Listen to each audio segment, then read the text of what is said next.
mwanamke mzuri Kenya. Allah.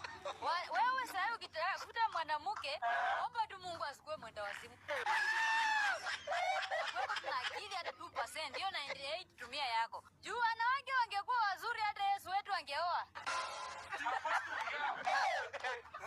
Hata Yesu angeoa. Si alikuwa kwa nchi ya kuoa. Ushaona akifuatana na wanawake kwa Bible?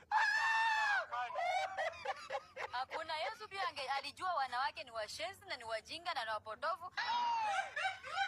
Na ni kumbe dhaifu, wamalizaji wa pesa juu ya makalio.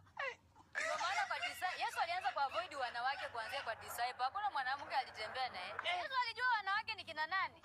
Yeye ndiye angelidi by example. Ungesikia yeye alioa Mary ama nani inge make sense. Yesu mwenyewe alicheza part yake hakuoa nyinyi wanaume wa Kenya badala mfollow example. Mnajua wanawake ni washenzi. Nyinyi mnafurahishwa na vitu za dunia, makalio ya sindano, kemikali. Yo mnazaa watoto natarajia uzae Nicki Minaj, unakuja unazaa demo wa Facebook, mnasumbuana.